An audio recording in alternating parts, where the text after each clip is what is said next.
दोस्तों, आज हम बात करेंगे बच्चों के मानसिक स्वास्थ्य से जुड़ी एक परेशानी के बारे में। कुछ दिन पहले ही एक बच्चा मेरे पास आया जिसको बहुत ज़्यादा साँस फूल रही थी। स्कूल से उसको वापस घर ले आया गया और उसके इको-विको भी किया गया, एक्स-रे भी निकाला गया, सब कुछ रिपोर्ट्स नॉर्मल थी। कहीं कोई ऐसी ऑर्गेनिक प्रॉब्लम नहीं आई कि जिसकी वजह से उसका साँस फूलना एक्सप्लेन हो सके। तो जो पीडियाट्रिशियन है उन्होंने इस बच्चे को मेरे पास भेज दिया साइकियाट्रिस्ट के पास कि आप इसको असेस कीजिए, पता कीजिए इसके सांस फूलने का क्या रीजन रहा, हमें कोई ऑर्गेनिक कॉज नहीं मिल रहा है। जब उस बच्चे से मैंने एकांत में बैठ करके बात की दोस्तों, तो उसने धीरे धीरे अपनी परतें खोलना, अपनी प्रॉब्लम खोलना शुरू किया। पहले तो वो शुरू शुरू में अपनी फैमिली मेंबर्स के सामने बोलता रहा, नहीं मुझे कोई टेंशन नहीं है, मैं तो सब होमवर्क करके लेकर के गया था, मुझको किसी टीचर ने नहीं डांटा, ऐसा कुछ भी नहीं हुआ मेरे साथ। जो भी बहुत कोशिश मैंने की उसमें हर चीज का वो एक नेगेटिव उत्तर देता रहा। लेकिन जब मैंने फैमिली मेंबर्स को बाहर भेजा तब उस वो बच्चा थोड़ा रिलैक्स हुआ और वो बोलने लगा कि सर मैं अपने स्कूल में मेरे जो दोस्त हैं, जो क्लासमेट्स हैं, उनके व्यवहार से परेशान हूँ, वो मुझे बुली करते हैं। तो कहीं ये स्कूल की बुलिंग जो है वो आपके बच्चों को कहीं मनोरोगी तो नहीं बना रही, कहीं उसको कोई मानसिक परेशानी तो आगे चल के नहीं आई। इस बारे में आज हम बात करेंगे। मैं हूं डॉक्टर अनंत राठी, मनोचिकित्सक एवं नशा मुक्ति विशेषज्ञ, बीकानेर, राजस्थान से। दोस्तों, आज हम एक बहुत ही सेंसिटिव मुद्दे पे बात करेंगे, बुलिंग और बच्चों का मानसिक स्वास्थ्य। कहीं ऐसा तो नहीं कि बुलिंग बच्चों को मानसिक रोगी बना रही है? आइए इस पर आज हम विस्तार से चर्चा करते हैं। सबसे पहले हम समझते हैं दोस्तों, बुलिंग क्या है। बुलिंग का मतलब है बार बार किसी बच्चे को डराना, उसको मारना पीटना या उसकी मजाक उड़ाना या उसको अपने ग्रुप से बाहर कर देना या उसकी इंसल्ट करना। ये सब चीजें बच्चे की बुलिंग में आती है। ये बुलिंग सिर्फ फिजिकल नहीं होती दोस्तों, जैसे किसी को थप्पड़ मार दी, लात मार दी, पीट दिया, ये फिजिकल बुलिंग हो गई। लेकिन बहुत ज्यादा इमोशनल या मेंटल बुलिंग भी एक चीज होती है। बहुत ज्यादा उस पर टोंट कसना, ताने मारना, इस तरह से उसे परेशान करके रख देना, ये जो इमोशनल बुलिंग या मेंटल बुलिंग है, या साइबर बुलिंग भी आजकल एक नया तरीका निकला है। ये बुलिंग जो है, इसमें बच्चा बहुत ज्यादा हर्ट होता है। कई बार बच्चा बहुत चुप रहता है पर उसको अंदर ही अंदर डीप चोटें पड़ रही होती है। बुलिंग का एक जो इमीडिएट इम्पैक्ट आता है उसको हम कैसे पहचानें दोस्तों? बुलिंग का अक्सर बच्चों की पर्सनैलिटी पे या उसके कॉन्फिडेंस पर एक तुरंत प्रभाव पड़ता है। बच्चा स्कूल जाने से डरने लगता है, उसकी पढ़ाई पे असर पड़ता है, उसके मार्क्स कम आने लग जाते हैं, वो सोशली आइसोलेटेड रहने लग जाता है, क्लास में बाकी बच्चों के साथ नहीं बैठता है, अकेले बैठे रहना पसंद करता है, या थोड़ा सैड या डल लुक सा रहता है उसका घर पे भी, स्कूल में भी, या एंग्जियस फील करता है, घबराता है छोटी छोटी बात को लेकर के। और अगर पेरेंट्स या टीचर इस बात को इग्नोर करें तो ये प्रॉब्लम और भी गहरी हो जाती है।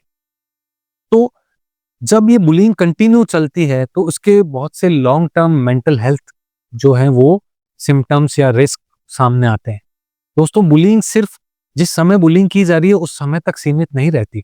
रिसर्च ये बताती है दोस्तों कि जिन बच्चों के साथ अपने बचपन में बुलिंग हुई है वो बच्चे आगे चल करके डिप्रेशन या एंजाइटी डिसऑर्डर के मरीज ज्यादा कॉमनली बने हैं। उनका सेल्फ एस्टीम लो हो जाता है, उनके अंदर later on trust issues develop होते हैं, रिलेशंस में अच्छे तरीके से नहीं रह पाते हैं, या बहुत से एक्सट्रीम केसेस में बच्चे वायलेंट तक हो जाते हैं, तोड़फोड़, गुस्सा, मारपीट करने लग जाते हैं, या सेल्फ हार्म तक चले जाते हैं, अपनी ही नसें काट लेते हैं, खुद को ही नुकसान पहुंचाने लग जाते हैं। कभी कभी रिपीटेड बुलिंग बच्चों को एंटी सोशल पर्सनैलिटी या पर्सनैलिटी डिसऑर्डर तक भी ले जाती है। जब वो बहुत परेशान हो जाता है तो वो गलत कदम भी उठाने लग जाते हैं। तो पेरेंट्स के लिए क्या वार्निंग साइंस है जिससे वो पहचान सके कि कहीं मेरा बच्चा बुलिंग का शिकार तो नहीं हो रहा है स्कूल के अंदर? ये science and symptoms her parents को समझना जरूरी है। तो कौन कौन से ऐसे लक्षण हैं दोस्तों? अगर आप पाएं कि आपका बच्चा अचानक से चुप सा रहने लग गया है, पहले वो खूब चहल पहल करता था, बात करता था, हंसी मजाक करता था, लेकिन अचानक से चुप सा रहने लग गया है, या स्कूल न जाने के लिए बार बार बहाना बनाता है किसी ना किसी बीमारी का, आज मेरा पेट दुख रहा है, आज मेरा सिर दुख रहा है, आज मेरे कमर में दर्द है, आज मेरे सांस फूल रही है, इस तरह के बहाने बनाने लग गया है, एग्जाम्स देने नहीं जा रहा है, उसके मार्क्स गिरने लग गए हैं, उसके दोस्तों के नंबर्स कम हो गए हैं, लोगों के कॉल आने बंद हो गए हैं, कम हो गए हैं, या दोस्तों से मिलने जाना उसने कम कर दिया है, चिड़चिड़ा सा रहने लग गया है, छोटी-छोटी बात में उसको गुस्सा आने लग गया है। अगर आपको ये चेंजेस अपने बच्चे में दिख रहे हैं, तो हमें तुरंत ध्यान देने की ज़रूरत है। कैसे ध्यान दें? कैसे अपने बच्चों को बचाएँ बुलिंग से? क्या सॉल्यूशन है? सॉल्यूशन सीधा है दोस्तों, सबसे पहले अपने बच्चे को खुलकर सुनिए, उन्हें सपोर्ट कीजिए, बुलिंग को लाइटली मत लीजिए।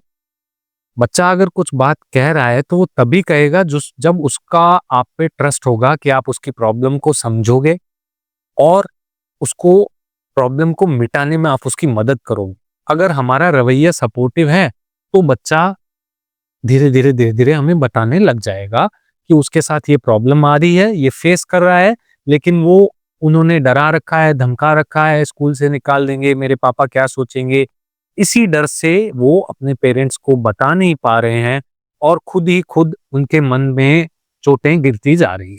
तो सबसे पहले पेरेंट्स को अपने बच्चे से एक संवाद स्थापित करना होगा, उसके मन से डर, झिझक मिटानी होगी कि वो अपनी प्रॉब्लम उसके मन से अपनी डर और झिझक मिटानी होगी कि वो अपनी प्रॉब्लम आपके साथ शेयर कर सके।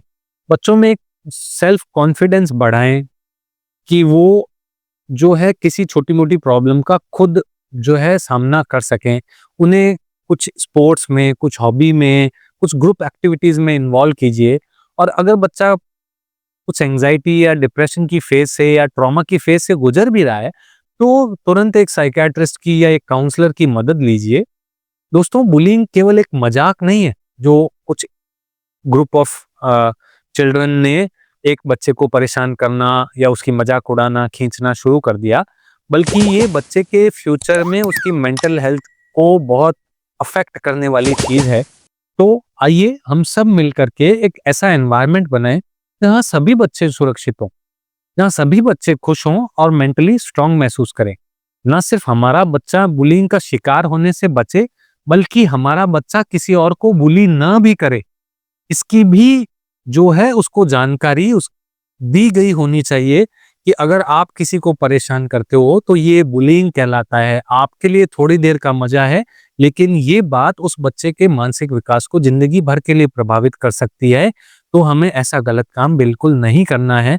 ये क्लियर मैसेज भी पेरेंट्स के द्वारा अपने बच्चों को दिया गया होना चाहिए। अगर आपको ये वीडियो अच्छा लगा हो तो मेरे चैनल को जरूर सब्सक्राइब कीजिएगा। जय हिंद, जय भारत।